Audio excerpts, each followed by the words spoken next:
마음을 찢어야 됩니다. 마음. 이런 말이 있어요. 소는 물을 마시고 우유를 만들고 뱀은 물을 마시고 독을 만든다. 똑같은 물이에요. 근데 열매가 달라요. 사람도 마찬가지입니다. 똑같은 환경, 똑같은 가르침을 받아도 그 열매가 다를 수가 있습니다. 그리고 마음이 중요합니다.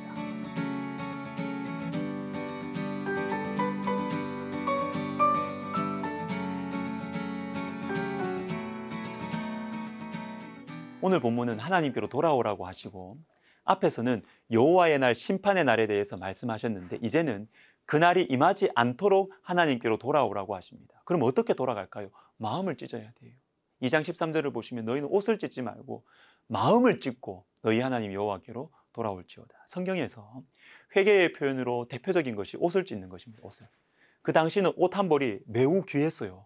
지금처럼 옷이 많지 않았습니다. 옷이 귀했어요. 그러니까 옷을 찢는 것은 엄청난 결단이었습니다. 근데 우리 주님 말씀하십니다. 옷을 찢는 것으로도 안 돼. 옷을 찢는 것으로는 하나님께 돌아올 수 없다는 것입니다. 그러면요, 마음을 찢어요, 마음을. 그런데 여러분, 우리의 마음이 어떻게 찢어집니까? 말씀으로 찢어집니다.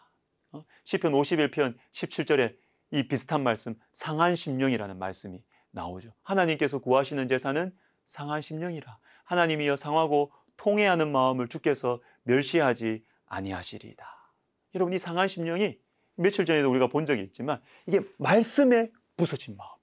말씀에 찢어진 마음. 이것을 하나님께서 기뻐하시는 것입니다. 여러분, 이 다윗의 마음이 어디에 맞아서 부서졌느냐? 어디에서 무엇에 맞아서 부서진 마음을 하나님 기뻐하시냐? 그건 바로 말씀에 찢어진 마음. 상하고 통회하는 마음이라고 하지 않습니까? 그래서 여러분, 상한 마음은 말씀에 의해서 부서지고 찢어져서 통회하는 것입니다. 여러분, 시편 51편의 배경인 이 밧세바 사건에서 우리가 이것을 알 수 있습니다. 다윗이 처음 죄를 지었을 때는요, 몰랐어요. 통회하는 마음 전혀 없었습니다. 그런데 다윗이 언제 통회하냐? 언제 깊이 슬퍼하냐? 나단을 통해서 하나님 말씀이 들렸을 때, 말씀이 그의 영혼을 치셨을 때, 말씀의 마음이 부서졌을 때 통회하기 시작하는 것입니다. 이 찢어진 마음으로 하나님께로 돌아가야 됩니다. 근데 여러분, 자, 지금부터 잘 들어보세요. 하나님의 말씀에 우리의 마음이 찢어지는 게 중요해요. 여러분, 말씀에 반응하고 있습니까? 말씀에 반응하지 않으면 이건 심각한 상태예요. 말씀을 들을 때 나하고는 아무 상관이 없다, 그냥 좋은 강의 듣는 것이다, 이러면 큰일 났습니다. 말씀의 마음이 부서지지 않으면요, 어떤 제사도, 어떤 예배도, 어떤 헌신도 주님은 기뻐하지 않습니다. 말씀에 반응하는 심령에 소망이 있습니다. 그리고 여러분, 말씀이 찢어지면요, 입술이 찢어집니다. 마음이 찢어지면서 터져 나오는 기도가 있습니다. 마치 아이가 어미의 배를 찢으며 나오는 것처럼 내 마음의 더러운 죄를 찢으면서 나오는 기도, 내 염려와 두려움을 찢고 나오는 기도가 있습니다. 내 교만함과 분노를 찢고 나오는 기도가 있어요. 그 기도가 터져 나오면 우리의 심령이 변하고 삶이 변합니다.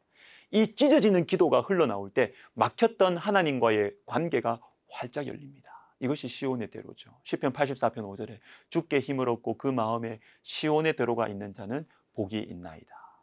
여러분, 우리 주 예수님께서 십자가에서 찢으시는 기도를 하셨습니다. 마가복음 15장 37절 38절, 예수께서 큰 소리를 지르시고 숨지시니라. 이에 성소 휘장이 위로부터 아래까지 찢어져 둘이 되니라. 하나님과 우리 사이를 견고하게 가로막았던 휘장이 위로부터, 즉 물리적 힘이 위로부터 가해진 것입니다. 하나님께서 휘장을 찢으시고 하나님 자신을 향한 길을 스스로 내신 것입니다. 여러분, 우리 영혼에 휘장이 두텁게 드리워져 있지 않습니까? 하나님과의 관계가 답답하게 꽉 막혀 있지 않습니까? 속 시원하게 주님 앞에 기도해 본 적이 언제입니까? 정말로 진심으로 가슴을 치면서 회개해 보신 적이 언제인가요? 휘장이 찢어져야 됩니다. 휘장이. 하나님과 우리 사이를 막고 있던 휘장, 여러 가지 문제들, 사정들, 상처들, 그 휘장이 찢어지고 시온의 대로가 활짝 열려야 합니다. 그런데 여러분, 언제 휘장이 찢어져요? 큰 소리를 지르시고 숨지실 때. 예수님께서 큰 소리를 지르시고 숨지실 때 휘장이 찢어졌습니다. 사랑하는 여러분, 우리도 예수님을 따라 이 기도를 해봅시다. 마음을 찢으면서 하는 기도. 그래서 하나님과의 막힌 휘장을 찢어내는 기도를 해보십시다. 근데 이게 우리 마음대로 잘 안 돼요. 기도에 대한 귀한 책을 쓰신 오 할레스비라는 분이 이렇게 말합니다. 기도를 위해 기도하십시오.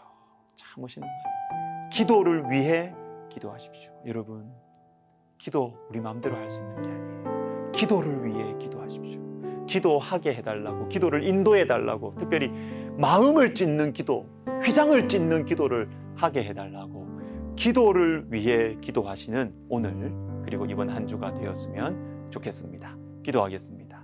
하나님 아버지, 참 우리의 많이 교만한 마음, 무언가로 많이 숨기고 있는 우리의 마음, 주님, 우리의 마음이 찢어져서 정말 주님께로 돌아가게 하여 주시옵소서. 마음을 찢는 기도를 하나님 우리에게 허락하여 주시옵소서. 예수님의 이름으로 기도하옵나이다. 아멘.